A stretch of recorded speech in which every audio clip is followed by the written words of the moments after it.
The speakers are working, yeah. Mhm. So that just picked up what you said, so I have transcription there. Perfect, okay. So this can just, I think this can remain up here. Yeah. It should pick up speakers, so.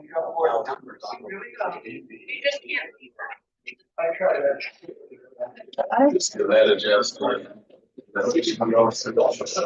Should I? 5, 6. That's fine. I think if we could have somebody speak into their microphone. Or something. Sheriff, may you just, like say test 1, 2, 3 in there?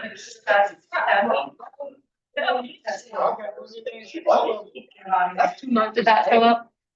Or Okay, voice very it? good. Oh, perfect. sorry, maybe Oh. one more time. Do it again.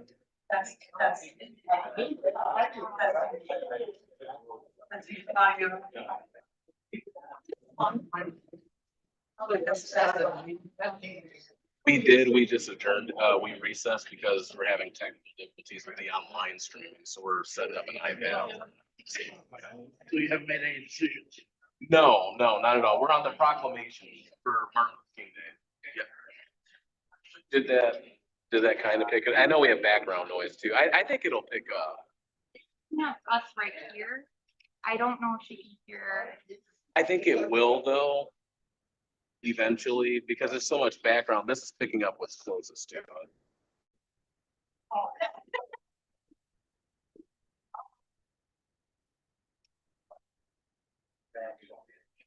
What do you think? Picking up, like, there's some subtitles, but I can maybe test them. Okay, so we can keep it after silence and then have strips. Okay, so Chair, if you can ask for silence in the boardroom, and then that way we just want to make sure the sound is working and picking up, so we just gotta have everyone. Thank you, everyone. Can we call for some silence for a moment? We're just trying to test our audio. Thank you for your patience.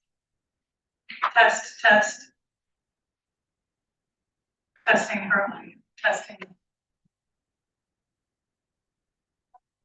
Can we try like disconnecting from this? Cause that might be the problem. You think so? It could be. Yes. Here, I'll just turn it off so that way it'll. Okay. One more time. Testing. Testing for audio. 1, 2.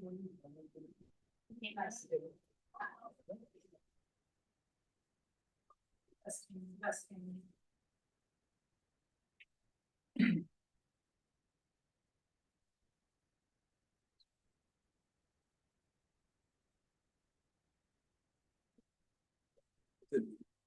No. I don't know, besides like putting it, That's why I think this thing, how is it getting transcription if it's not picking up? it's picking it up through Zoom, like from us speaking right here. So we can see the transcription on there, we just can't, it's not pulling in any audio.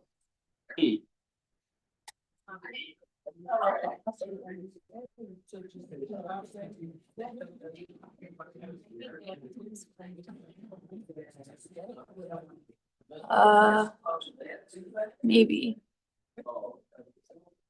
It only shows us and public input.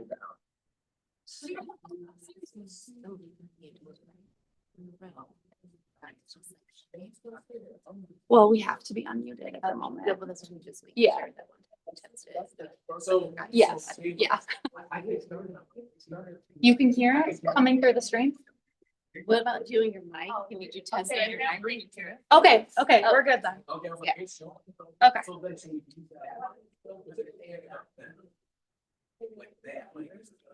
I don't know, I mean, do you want to mess with it? I feel like this mic, I mean, cause it's very like tunnel, it's like a garbage can, so Yeah. this would be better. You can turn it back on. Okay. So it's just my computer that's not. I think.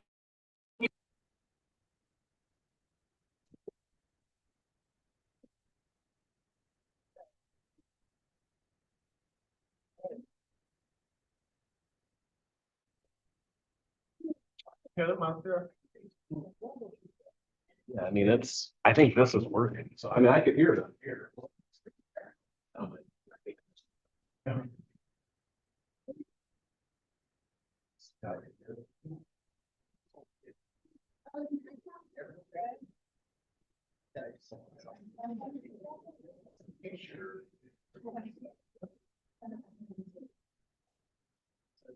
Yeah, I mean, I can hear them. One, Okay, Chair, could you just do one at a time? testing. Testing audio. Yeah, I can hear. I can hear that my computer. It's going through. Yeah, it's not picking it up. I hear you. I don't hear, Oh, I heard yours. Yeah. Here, I'll go back. I heard it now. It's You heard it? very, very delayed. That's the issue. Okay, very good. Okay, we're all set. Okay. Okay, I was like, all right. We will return to session. Thank you to commissioners and the public as we work out technical issues, make sure the public can view and interact with our deliberations this evening. We have adopted our regular meeting schedule. We're going to move to item 7, proclamations. I have a commissioner who will read the proclamation honoring Martin Luther King Day into the record. Commissioner Zulu, thank you.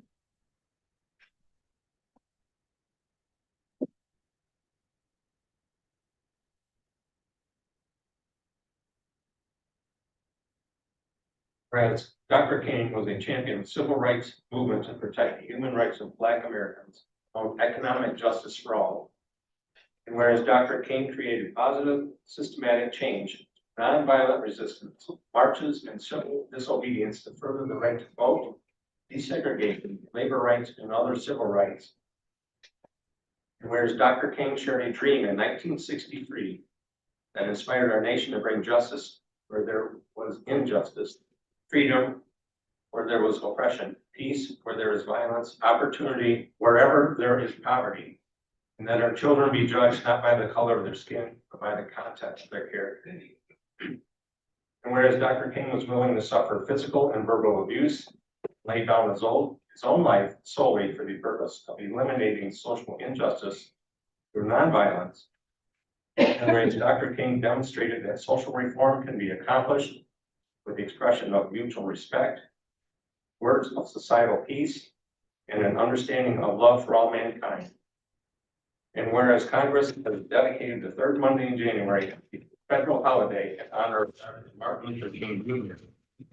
And whereas the Kalamazoo County Board of Commissioners believes that, in keeping with the dream from Dr. King, that the individual strengths should be promoted and systematic barriers that exist should be dismantled. And now therefore be proclaimed, Kalamazoo County Board of Commissioners, in recognition of the Reverend Dr. Martin Luther King Jr., encourages all people to work to fulfill this dream to create the beloved community in which all people have the opportunity to live into their full potential. Thank you. That proclamation is made by Commissioner Jalou, supported by Vice Chair Pro Tem Hepler. Is there any further discussion? All those in favor signify by saying aye. Aye. Any opposed? That motion carries. Let's move to item 8, communications. We're in receipt of item 2025-1653, early childhood funding in Kalamazoo County. We have a letter of support from Representative Matt Longjohn. And to the same topic, item 1654, a letter from the Michigan League for Public Policy, also in support of early childhood funding. We'll go to item 9, approval of our minutes. Item 2025-1684, request for approval of the December 16th draft committee of the whole and regular meeting minutes. Move. Motion is made by Vice Chair Taylor, supported by Commissioner Wheeler. Any further discussion? All those in favor of approval signify by saying aye. Aye. Any opposed? That motion carries. We'll go now to item 10, approval of the agenda. Here I make a motion that we approve the agenda as presented. Motion to approve the agenda as presented by Vice Chair Taylor, supported by Vice Chair Pro Tem Hepler. Any further discussion? All those in favor signify by saying aye. Aye. Any opposed? That motion carries. Now we come to item 11. This is our first opportunity for public comment. Public comment can be made in person or by phone by calling 855-925-2801 and entering meeting code 10748. And then press star 3 to join the queue. If you wish to speak during both of our public comment periods, you must press star 3 again at any time after the first public comment has ended. This is our first opportunity to address the board for up to 3 minutes in a professional and respectful manner on any topic. Once you're recognized, please share your name and where you're from. Do we have anyone wishing to join us for public comment? Please come join us. On your mic stand, you'll see a button with a person on it. If you push that, it will turn your mic on. There it is. Welcome. Hi, my name's Aaron Thiel. I'm a resident of Kalamazoo County. I would like to ask the county commission and all its new leadership to formally denounce working with the Immigration and Customs Enforcement Agency in this upcoming year. They've been using a lot of other cities as staging grounds for their operations and counties as their operations, and I really don't want my tax dollars double dipped. Thank you. Thank you. Is there anyone else?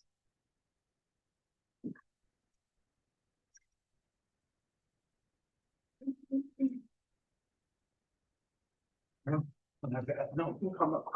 Oh, But I'm gonna cover up your shirt. It goes to the issue of the corn. oh, okay. So please speak your mind. I feel like I'm wearing a beard, but okay. Welcome to you. Thank you. Yeah, Lisa.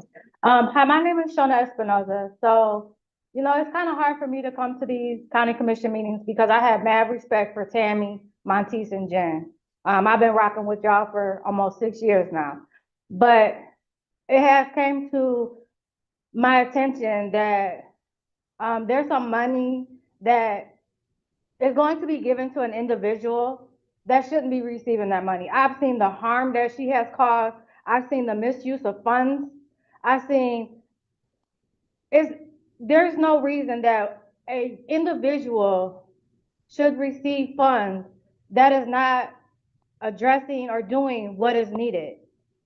There is Gwendolyn Hooker, who is sitting here, Navigation of Hope. We've seen the houses that she got out here.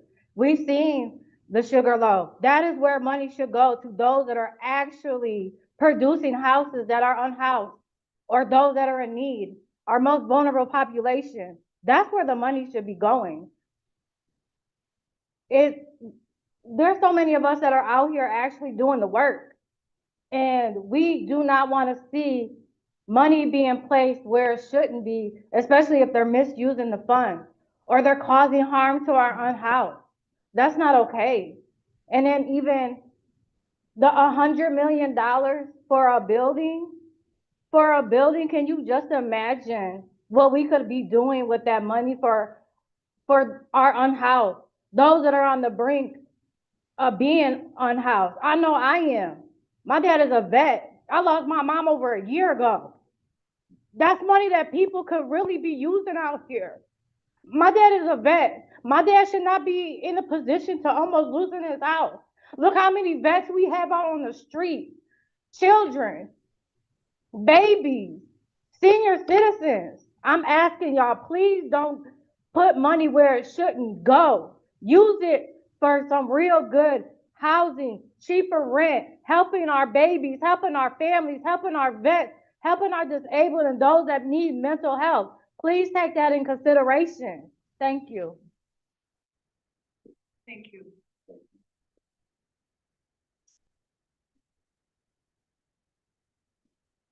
And welcome to you. Should I introduce myself first? Yes, please, your name and where you're from. Okay, and do I need to hit any buttons here, or are we good? We are good. Hi, I'm Dusty Morton. I live in Portage. Tonight, there's an agenda item regarding emergency winter shelter. Thank you for considering that. Our current unhoused population in Kalamazoo is the highest it's been since 2011. So far this winter, 3 groups have received money from the city to help provide shelter. One, Kalamazoo Together for the Unhoused, received roughly $227,000 to support a 4-month project called Hope and Health. It's geared towards providing hotel rooms for medically fragile, unhoused people and coordinating medical care for them. It's unclear how many people have been helped, if people are staying short-term or for 4 months, if volunteers are staying in these city-paid rooms, or how people have enrolled in the project. It's unclear if the funds are paying strictly for the rooms, for the medical care, or for the stipends being paid to some of the volunteers. This information has not been shared publicly. What is known is that there's an ongoing meal train coordinating daily meals for 17 people. So at best, 17 people are receiving this daily help. Because of this initiative, Kalamazoo Together for the Unhoused was unable to organize and fundraise for the annual Heads in Beds program that provides hotel rooms for 100 people for a week around Christmas. This means roughly 83 people, maybe more, have gone without temporary shelter because of the current project. It's unclear if the current consideration to invest more money into this group would go to expanding the medical care project, or if it would go towards a short-term Heads in Beds effort. There's no demonstrated ability for the group to run 2 separate projects. The public doesn't get a vote on who gets those funds. But if the intent is to provide shelter, the funds need to go to one of the established brick and mortar shelters in town that have demonstrated they can make a real, immediate, and publicly transparent impact on this crisis. And separate funds should be set aside to support Western Michigan's street medicine to help them provide expanded medical care to our unhoused community. My understanding is that they are the ones currently providing medical care for Hope and Health. If you want to invest in a hotel project, focus on getting the landing place open, which will offer 80 beds and should have been opened 6 months ago. Thank you. Thank you. Is there anyone else wishing to make public comment?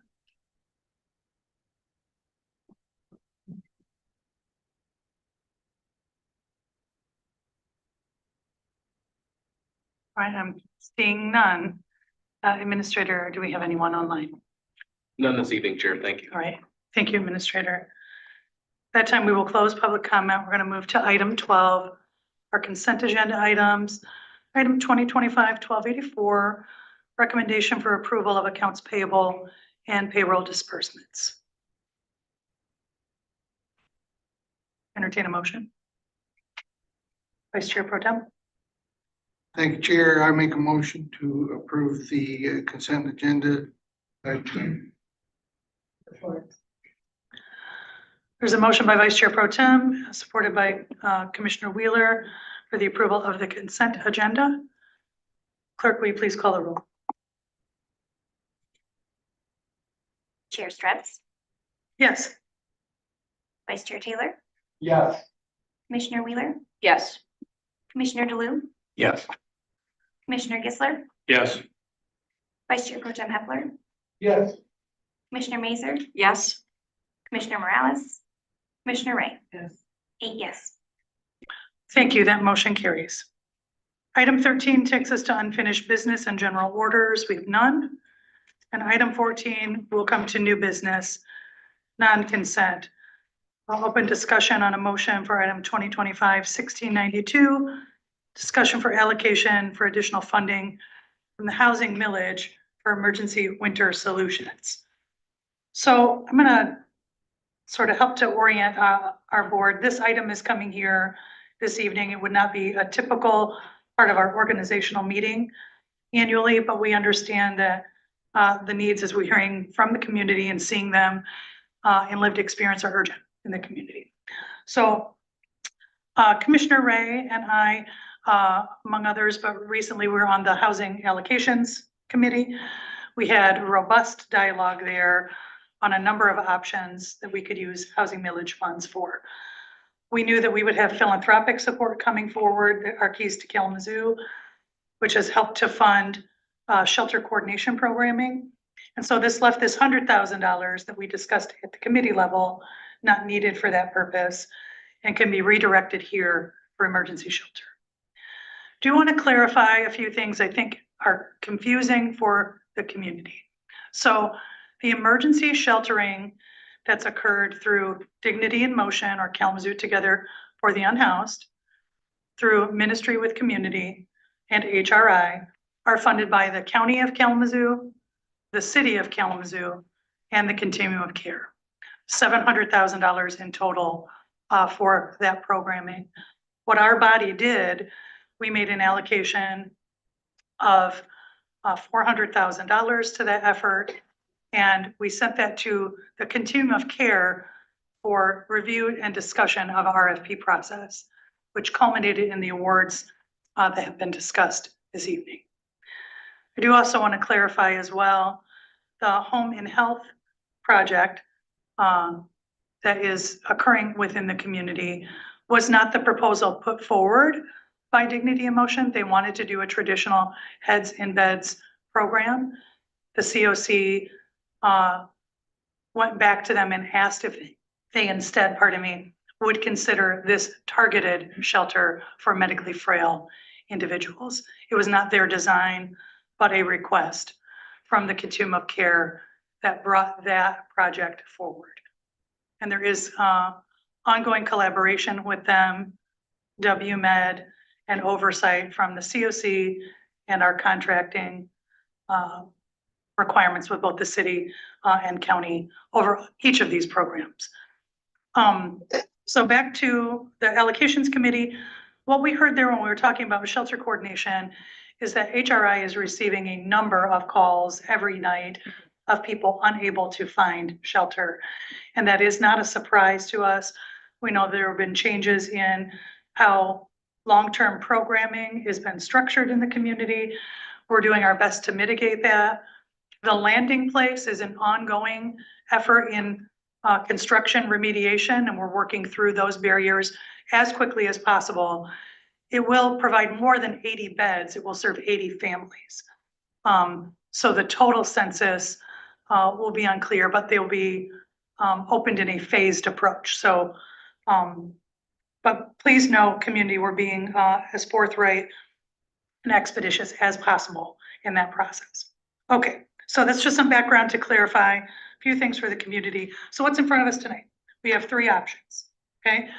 The $100,000 that we know we have available from the housing millage, we could send it back to the COC for discussion as we did with our initial allocation.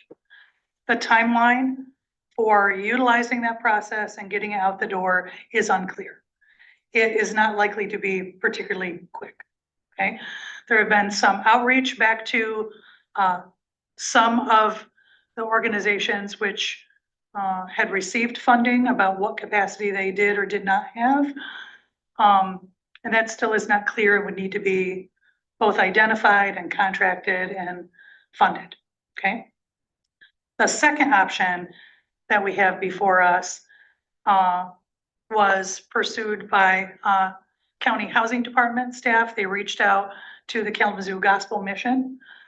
The Gospel Mission reduced the census, citing both programming and staff ratio concerns at the time. And they reduced the number of folks that they were housing in emergency shelter overnight. They have indicated that with the support of $135,000, that they could increase their capacity just during this winter period, so not in an ongoing way, up to 60 additional beds. 40 of those would be for single men, 20 of them for single women. Wouldn't create any additional family sheltering options. There are some pros and cons with Kalamazoo Gospel Mission. It's a good setting for folks that fit there, but they are not a program that is wanted or very accessible to everyone. Families, for example, people who prefer not to be religiously affiliated, and there are some constraints on how they contract because it is a religiously based organization. So that places some limitations and some downsides to how they perform certain components of service. But they do very important work and have a history of that. The third option, we received a proposal called a Snapshot of Hope. You have a packet in front of you. It says Hope Through Navigation. Just to clarify, Hope did run a hotel sheltering program similar to what we've referred to as Heads in Beds but this was back prior to that at Baymont. So they've done emergency sheltering in the past. And so we've just received this packet at the beginning of this meeting. So if I may, Ms. Gwendolyn, I'd entertain Gwendolyn to come forward and just to elaborate a bit on the proposal she's provided to us to consider, if that's all right. Thank you very much. Hello, everyone. Gwendolyn Hooker, Hope Through Navigation, Chair Strebs, Vice Chair Taylor, and Vice Chair Pro Tem Hepler, and all of you commissioners. Thank you for giving me the opportunity to be here this evening. Happy New Year and congratulations to everyone. It's not actually a proposal per se. It is the grant. I think maybe the administrator may have the full actual packet. Okay, Chair Strebs has the full actual packet that was submitted to the COC for consideration. At that time, we were not funded. And so there was conversations about going back and looking at people that had applied. And there was only 4 people that actually applied for that funding, and 3 of them were funded. Hope Through Navigation was not. Kalamazoo Gospel Mission never applied to the RFP.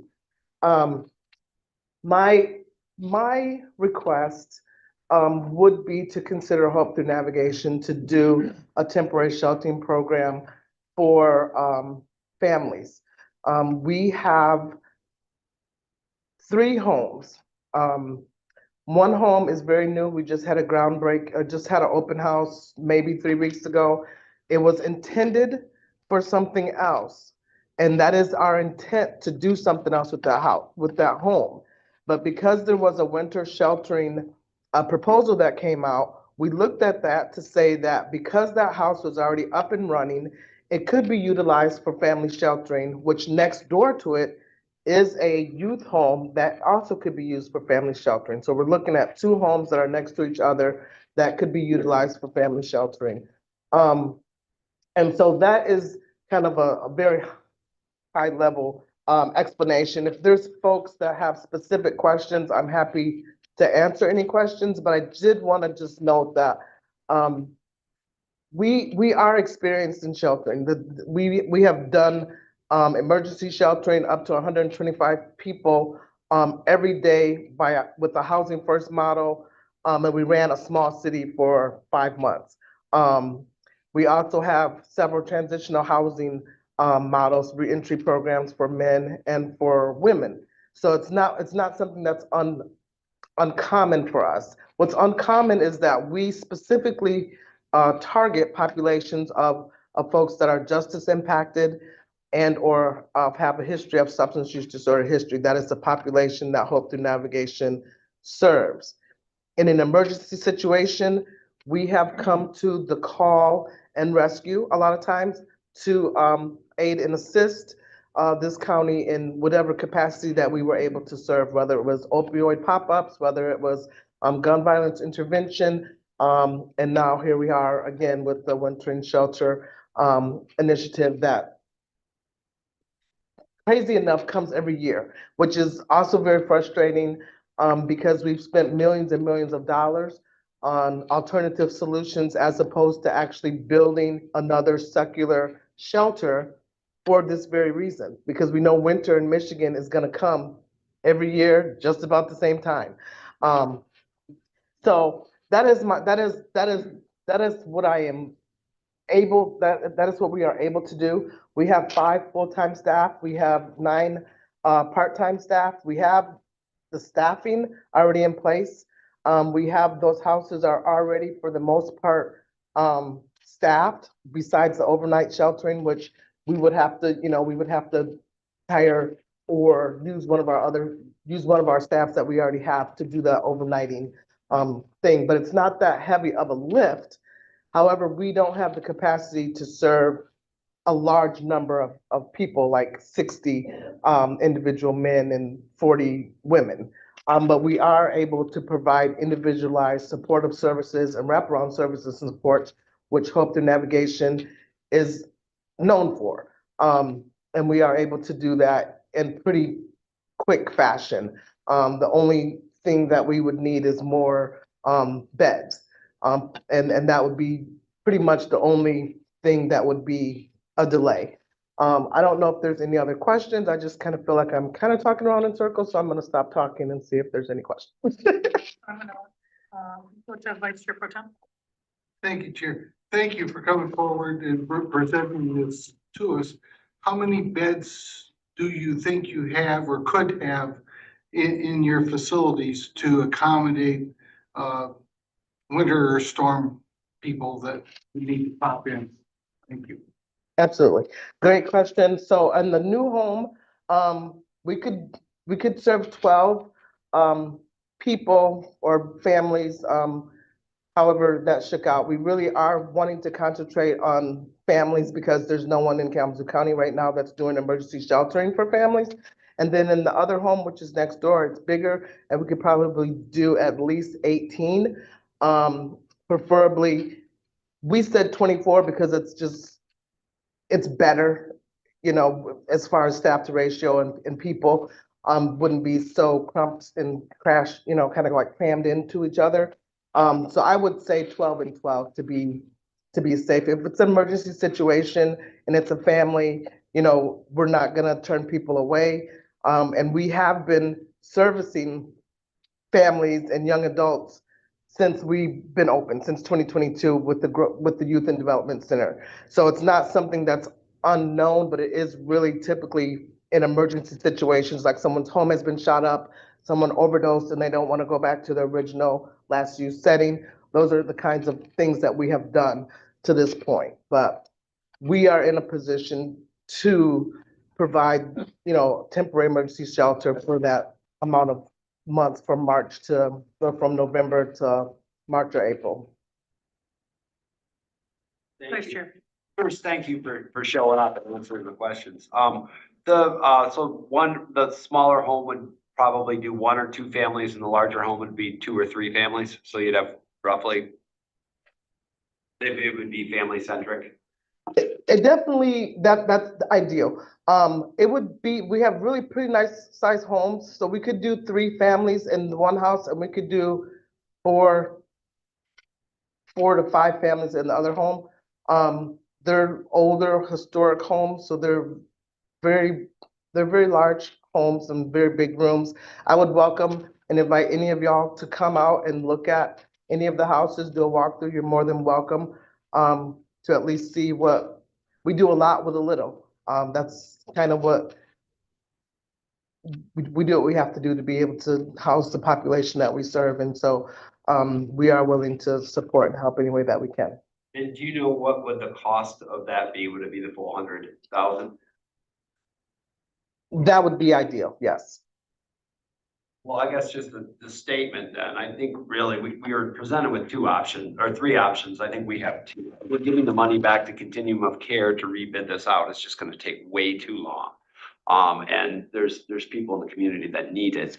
As far as I'm concerned, there's 2 options: a Kalamazoo Gospel Mission, which would provide more beds but wouldn't be family centric, or a family centric with snapshots.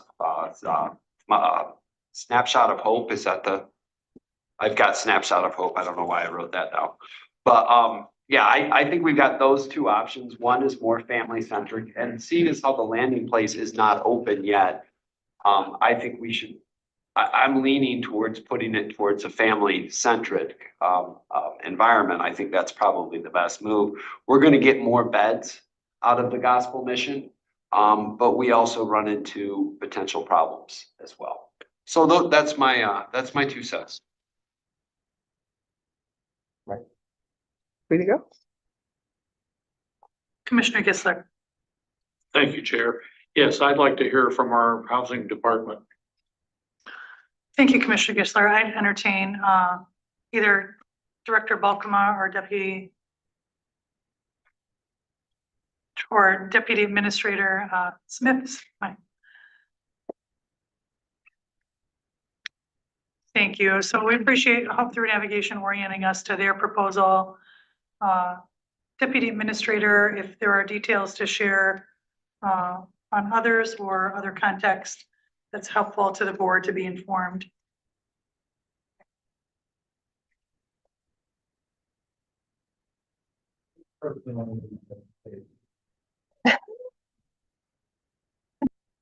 We are just trying to discuss what additional information outside of what's already written in the brief and the recap that the chair has provided. I guess one thing of note is that we do know Ministry with Community, who Continuum of Care contracted with. We do know that they, that contract was originally for 90 or 91 beds, I believe. I believe the last number we received is that they are consistently sheltering more than that. I don't have any further details on that, if that's out of goodwill, if they've received other funding or what that may be, but I know that they are consistently over 91 beds. I think we're seeing more within the hundreds. I believe they shared they're hosting 160 people at night, because they made a commitment not to turn people away who show up at the door. So that's a tremendous lift from them. It is, and to that point, I don't know if that is, as y'all are considering the options, I think all three options are definitely viable and clearly demonstrate we have a need here in the community. I think that if you are looking to maybe alleviate strain on one nonprofit who is currently doing sheltering, which may include singles and families, so meeting with Ministry, that is an option to consider as y'all are deliberating. I think the point regarding the landing place is a valid point, and that there are needs for family sheltering as well. So I think that's kind of the additional insight that I can provide regarding the three options. I know the need is great regardless, and so I know it's a difficult decision in front of you. I also was able to get the current numbers that are on the coordinated entry waiting list. So, and this is hot off the presses. So on the current waiting list, there are 857 total individuals and families. Out of that, there's 147 families that are currently unsheltered out of 293 total unsheltered people on that coordinated entry list. Thank you. I just, I want the community and the commissioners to just hear the depth of that need in the community. I mean, that is a huge gap that we have. We are talking over $100,000 of funding here. That is not a sufficient amount.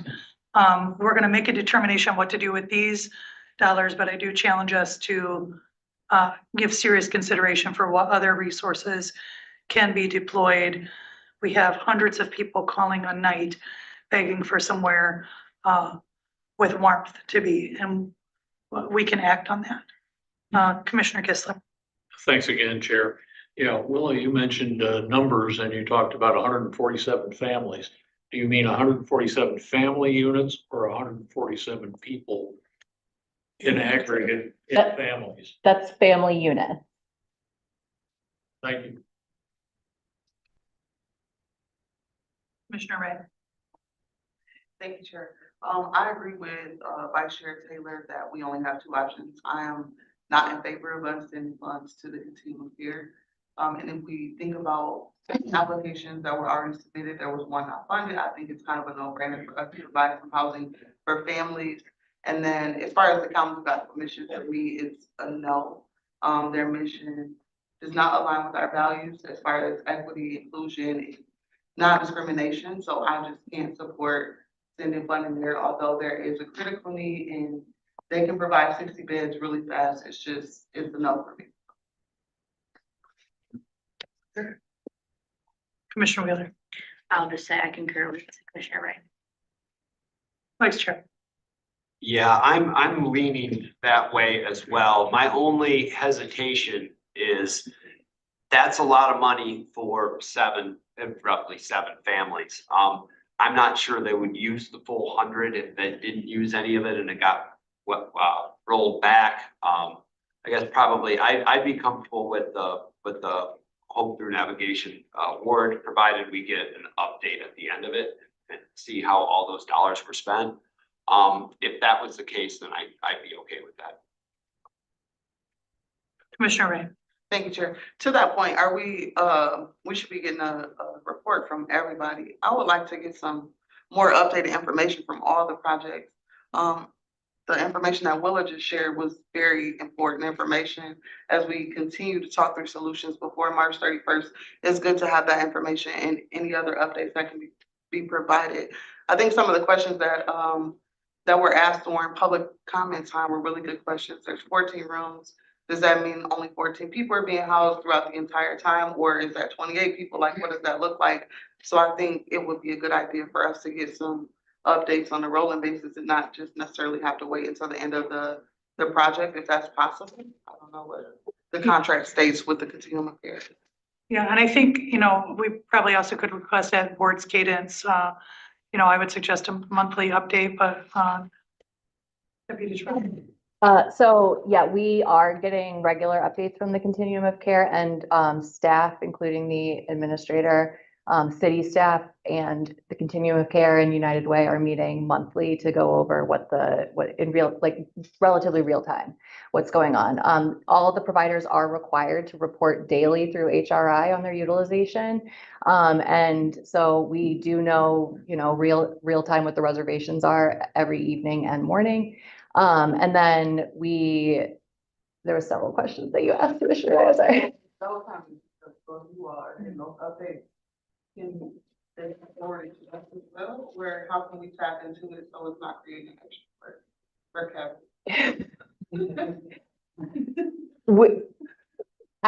We can certainly get, so part of our contract with the continuum of care was that they are required to report out at the end of the project, the total performance.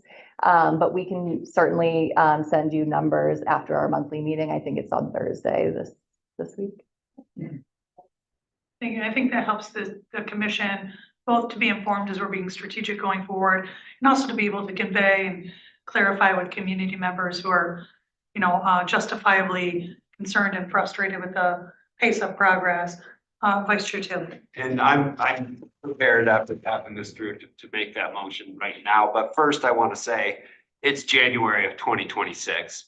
Let's not find ourselves in this situation in January of 2027, how we're trying to find the last minute and trying to spend. I mean, I know we expected Landing Place to be open by now. It is, unfortunately, it is not. But we need to not wait until the winter months cold and trying to figure out how to hurry up and expedite dollars out for the most vulnerable in our community. I think this planning process should be started earlier than that next year. But I guess I don't have a motion in front of me and I'm looking at corporate counsel, so I don't get into any trouble. But I would make a motion to have the chair sign $100,000 agreement through Hope Through Navigation for the extra winterization, emergency winter shelter. Motion is made by Vice Chair Taylor, supported by Commissioner Wheeler. Is there further discussion? Commissioner Gisler. Thank you, Chair. Yes, I don't want to see us sell short the gospel mission. You may not like some of the things that you would be required to participate in if you go in there, but they got 60 beds, I understand, and you could put people in there tonight. And continuum of care seems like it's, they keep talking about the monthly meetings. Geez, in 2 or 3 more months, that's the end of winter. We're not going to have a problem with that. Then it'll be a case of, where do we get cooling centers established? So I don't want to see us dismiss the gospel mission, even if there's some things about the gospel mission option that you don't particularly like. They got beds right now. Thank you. Thank you, Commissioner Gisler, and that is a fair point. They are available immediately. I guess to that point, I don't know if Gwendolyn, if you have a sense on what timeline would look like to gear up, and if there are any other concerns with the number of people that you can bring into the building, or is that all already good to go? Just to be clear on the question, are you saying how many people that we would have the capacity for overnight? Are you saying how fast that we could be up and running? Okay, so overnight is basically it's 12 and 12. So it could be 3 families in one home, and it could be 4 families in another home, whatever that composition is. The other question is, it's as fast as we can get our hands on bunk beds. That would be the biggest thing, because we don't typically have bunk beds in our rooms. We typically have singles. So that would be the thing that would take the longest time, which bunk beds really are not that hard to come by, so. Yeah, and one last follow-up question as well. The 2 buildings that you're gonna use are currently empty. There are not other folks within them right now, is that correct? That is correct. Right, I don't have any further questions. One other thing I want to share also for the public, just on the matter, and then we'll move forward to the vote. I think we did endeavor before the beginning of winter with the initial $700,000 that we've allocated out for emergency winter shelter to try to be proactive. But look at that hole that we have 293 individuals, and those are the folks that we know about. And that, maybe becomes a little immediately less life-threatening once it gets warm outside, or warmer, but it's still a critical need. So more than likely, whatever we continue to throw at this hole in the community will not be sufficient. And so, we need a longer term systemic solutions, which I know we're working to advance through the Keys, through Kalamazoo. But I think having our eyes wide and clear about the depth and breadth of this problem and what we have to do to both stabilize housing and raise economic security for all of us in this community is paramount, especially as we move forward. All right. With that, any further comments? All right, clerk, we have a motion from Vice Chair Taylor, supported by Commissioner Wheeler, to award $100,000 to Hope Through Navigation for emergency winter sheltering. Clerk, please call the roll. Vice Chair Taylor, Yes. Commissioner Wheeler, Yes. Commissioner DeLu, Yes. Commissioner Gisler, No. Vice Chair Pro Tem Hepler,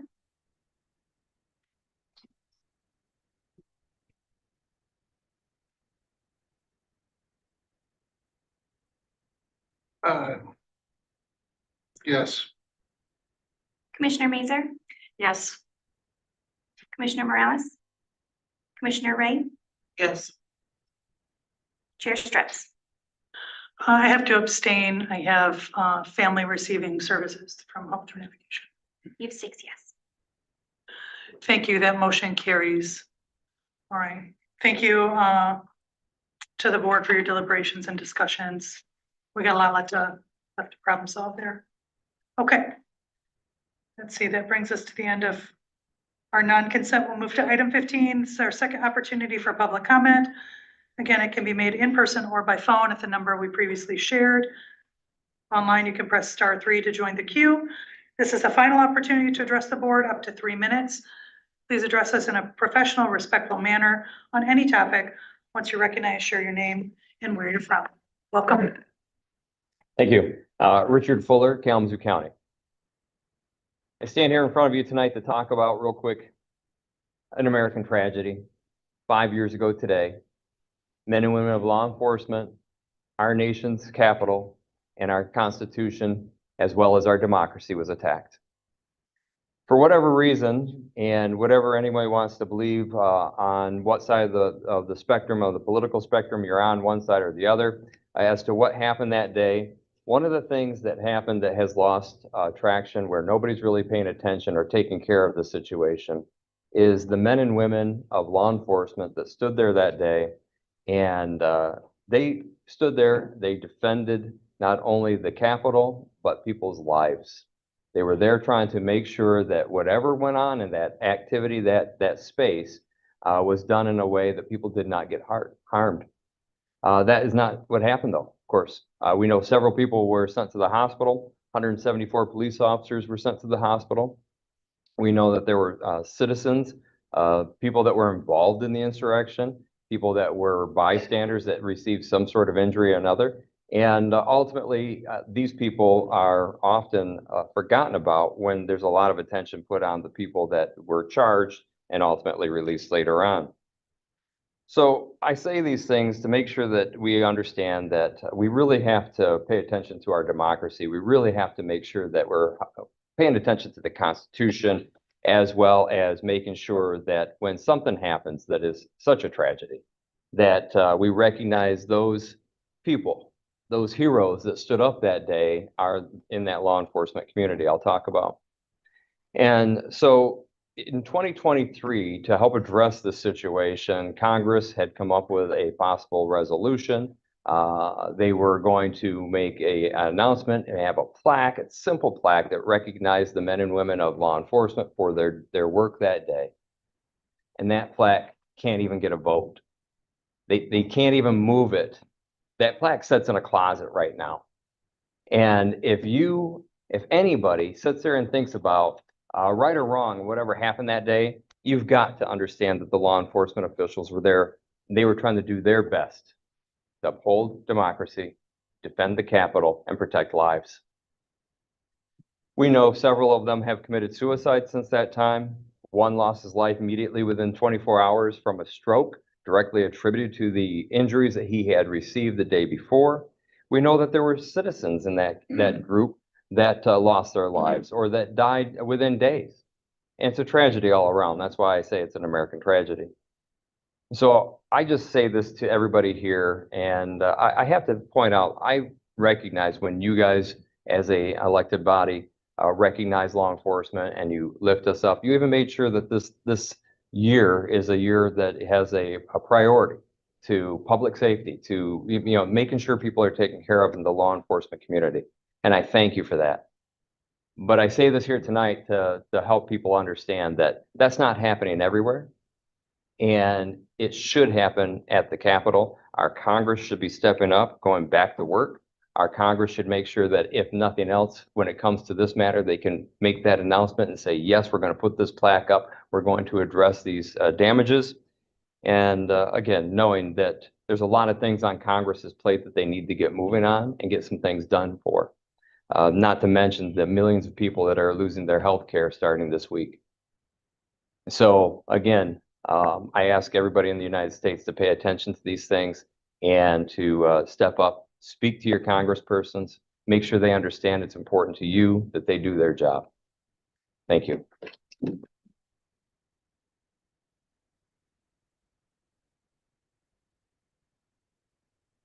you have anyone else wishing to make public comment?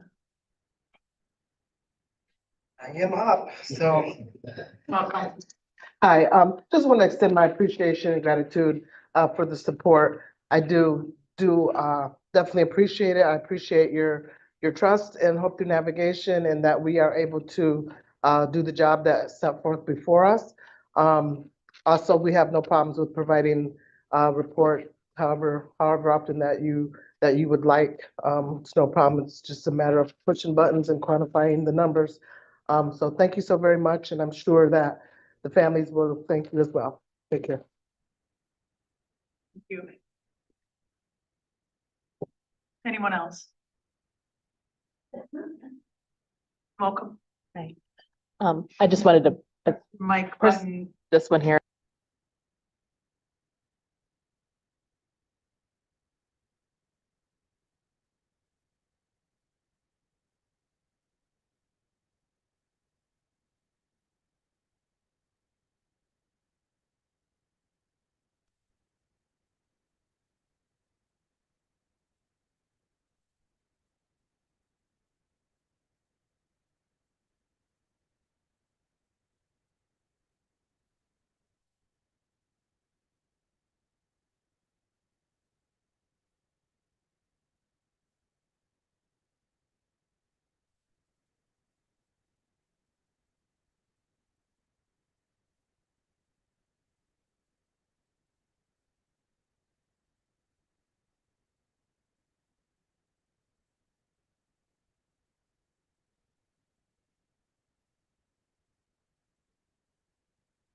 Thank you.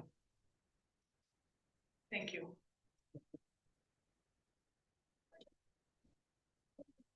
Or anyone else?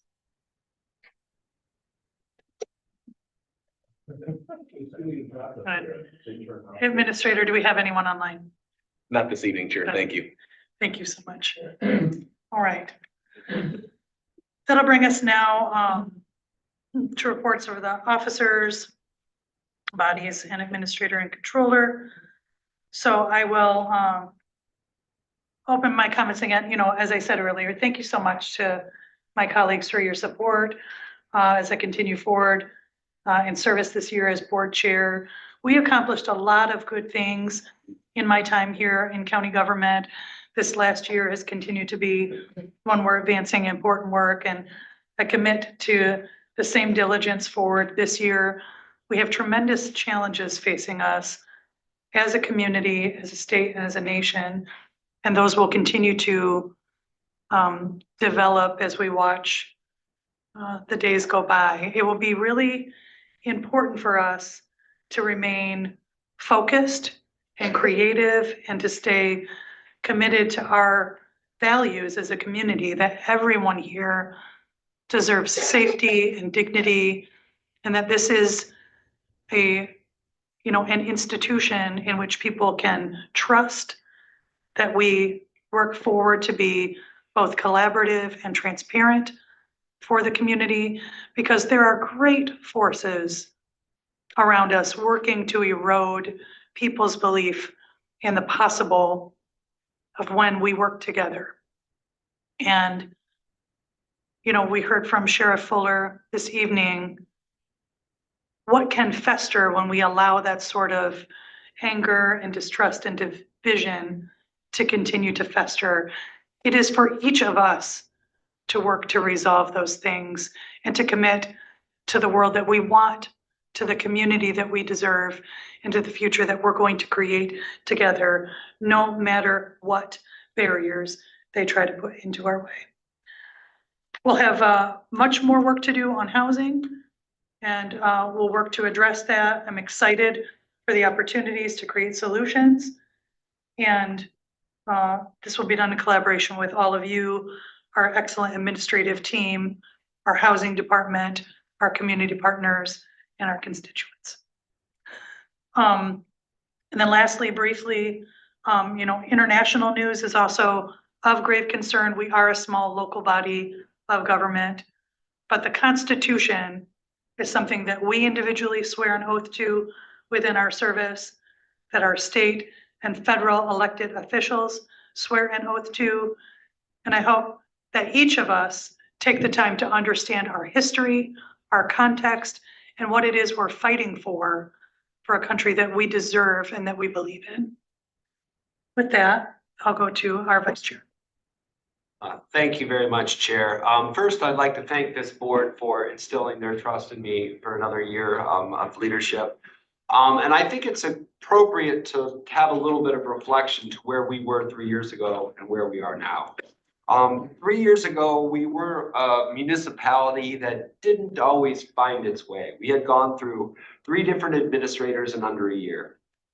We found Dr. Catlin. Well, he wasn't Dr. Catlin then, he was just Kevin Catlin. But we found Dr. Catlin, and we as a board started working together to achieve really, really great things.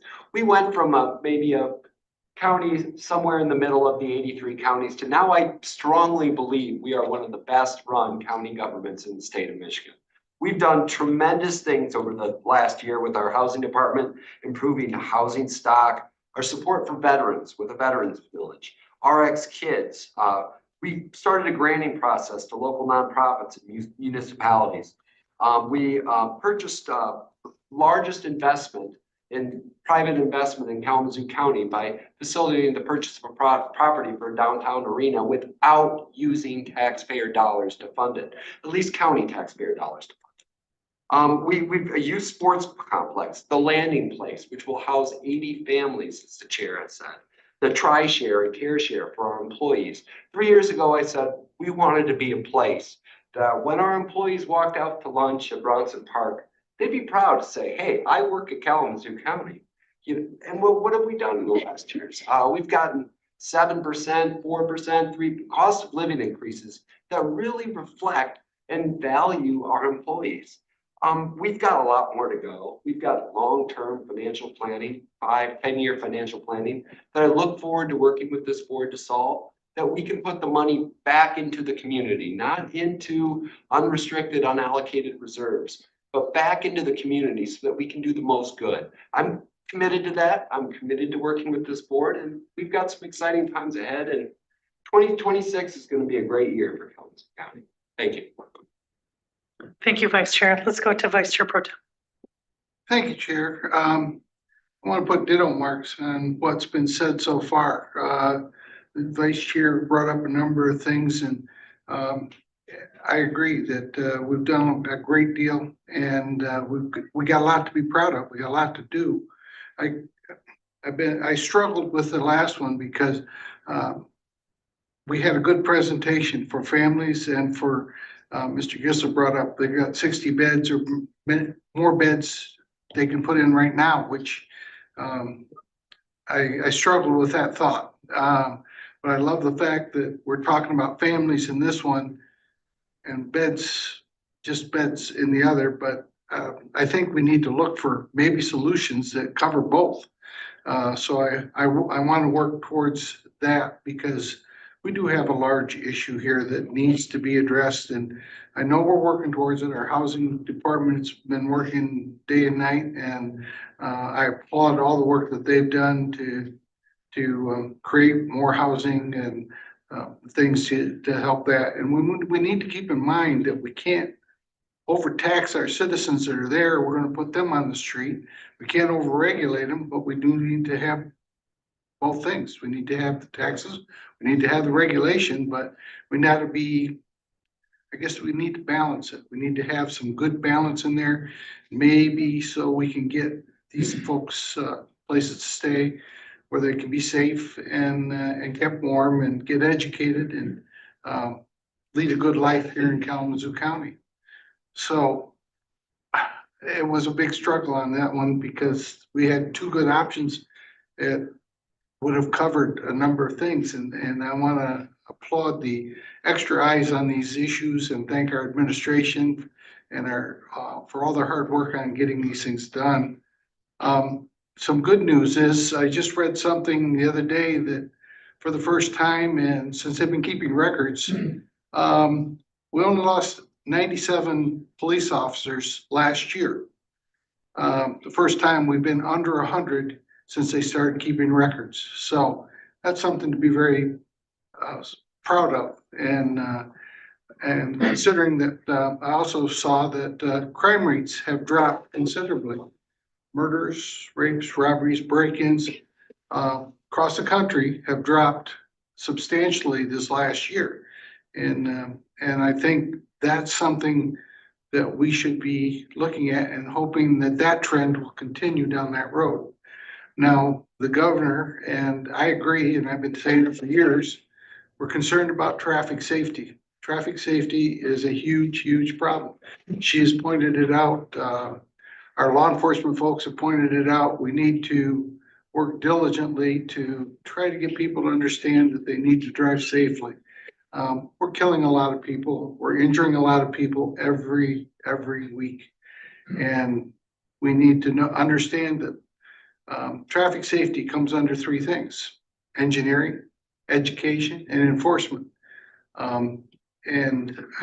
Those three legs of the stool make up traffic safety, and we need to work towards making sure that people understand that driving is a privilege. It's not a right.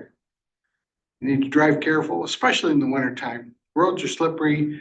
We had a boatload of accidents this morning. Several people injured. Knock on wood, so far nobody died, but it's impactful on folks. My wife was recently in a car accident. An Amazon truck hit her head on, caused her to have some surgeries, but she's doing okay. But the bottom line is we need to ask folks to be paying attention. Don't be distracted. Don't be drinking and driving. Drive the speed limit, maybe a little under it. Stop for stop signs. Those are critical things that get people hurt. And our law enforcement folks are out there trying to enforce the rules, but they're overworked now because there's too few of us. So we need to be paying attention. We need to be supporting our law enforcement, our firefighters on the line, medical folks that are out there day in and day out, military folks that are protecting us abroad. So thank them when you see them, and God bless. Have a great week. Madam Chair, Yes, Council. I would just like to go back to, if we may, the, in regards to the grant funding to Hope Through Navigation, if the body would consider a motion, because I wasn't sure that it was stated in the Vice Chair's motion, that the funding be provided upfront and that the chair is authorized, once approved, to form by Corporation Council. Thank you, Council. Should we make a subsidiary motion? Yeah, it or- can just, somebody can just say so moved. Thank you.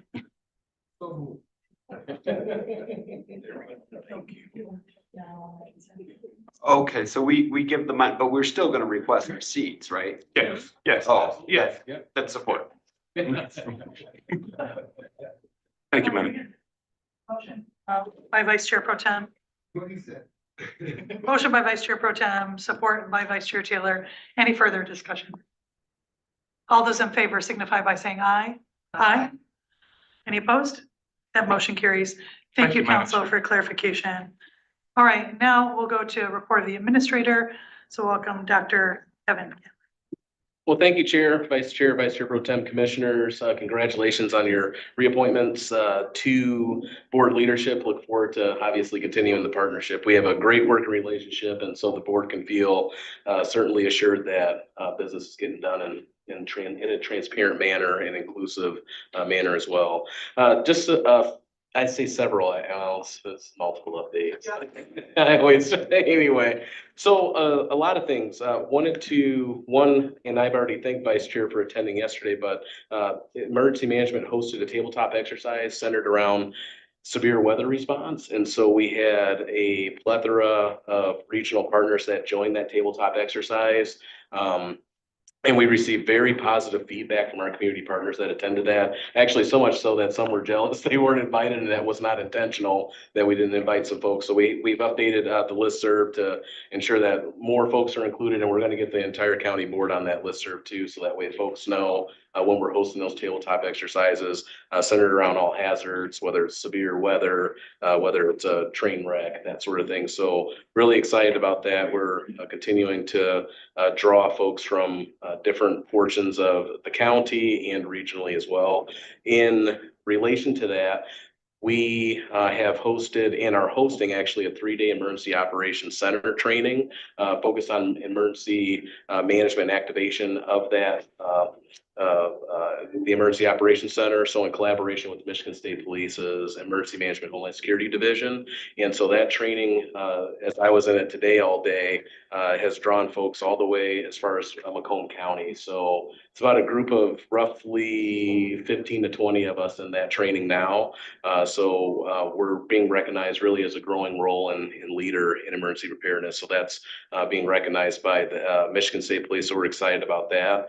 I wanted to give some recognition and kudos to a good friend of mine, Jim Mallory. I don't know if anyone heard that he has announced his intent to not renew his contract with the Village of Vicksburg after 2026. Very big shoes to fill. That body has been very good to Jim, and Jim has been very good to that body and that community as well. You know, he lives in Vicksburg, and so he cherishes that community. So his last day of service will be on or around December 31st this year. And so he served the Village of Vicksburg for 11 years and had previously dedicated 25 years of service to the city of Kalamazoo through the KDPS, culminating in his career as a captain with the KDPS. So just an awesome guy. He's been an outstanding partner to the county. His council expressed their appreciation of his service and thanked, and in turn, he thanked the council for their outstanding support and collaboration. Like I said, significant shoes to fill for the village. He does a lot of work, and I think folks know that. And so certainly county administration, I'm sure based on some of the reactions that I've received here tonight, extends gratitude for his decades of service to Kalamazoo County. I wanted to give some kudos and just highlight some cost savings and operational excellence in our household hazardous waste program. So they continue to demonstrate strong fiscal stewardship and operational diligence through its electronic recycling procurement efforts. So in 2024, there was an RFP that was issued for electronic waste transportation and recycling. And that transitioned from a 1-year contract model to a 3-year contract with 2 optional 1-year extensions. And after receiving one very high costly proposal, staff reissued that RFP, resulting in a competitive response from a vendor called Dynamic Lifecycle Innovations. They're Wisconsin-based but Michigan licensed, and they had strong references from other HHW programs around the state. And the RFP was ultimately awarded to Dynamic, a decision that proved, especially timely as the former vendor subsequently merged with another recycling company anyway. While the greater distance introduced some complexities and logistical challenges, particularly related to truck traffic and scheduling and manual loading, under an outdated facility, the customer service pricing and overall value far exceeded our expectations. So just to give you some insight, in 2024 recycling cost comparison, pounds shipped was 198,000 pounds. Cost with Dynamic Lifecycle Innovations was a measly $2,000. And the estimated cost with the former vendor was $35,000. So that really culminates into a $33,000 savings. And that's just some of the work that our HHW, that's housed under HCS, but all these departments that we have around the county continue to try to find cost savings for the taxpayers. And these are cost savings that would have honestly been passed on to the townships and the other partners that we work with that recycle through HHW. So really give them kudos, and we value their dedication to saving taxpayer money. I wanted to also highlight some additional emergency management equipment investments. So 2 things. One, emergency management has finally finalized pricing and will be placing an order for 125 road closure signs that will be distributed to all of the township fire departments. And that was a lot of work. I know it took a long time. Vice Chair asked about this, I think probably back in August. And it's like herding cats sometimes, working with our partners, but we got all the fire departments together. We finally, finalized the road signs that we needed. So it'll be it's really close to $50,000 for 125 signs. And so delivery is expected within the next 2 to 3 weeks or so. We also have the emergency radios that we place within the operational budget to purchase for townships and cities, and our municipal partners to distribute to residents in the county have been a huge hit. And so we distributed all 502 radios to the townships, and townships are actually placing on their Facebook pages that, hey, we're out of radios, we're asking emergency management for more. So there will likely be a request made to the Board of Commissioners to kind of ramp that up a little bit to ensure that we can get and distribute more weather radios out to the public. And that's really just a redundant measure, right? So there are emergency weather sirens, which is an outdoor measure. We have the wireless emergency alerts that go through cell phones, iPause alerts that can also interrupt cable television, that sort of thing. But then also weather radios is another tool to just ensure that folks are receiving alerts when they are needed in a timely manner. So I wanted to highlight that as a public safety budget priority was identified for public safety. And then lastly, I want to highlight the administration building RFP evaluation. So we received 10 proposals for the administration building RFP for design and architect engineering. And so we hope to convene as internal staff mid-January to wean that down to probably somewhere between 3 to 4 finalists. We'll have to interview those finalists.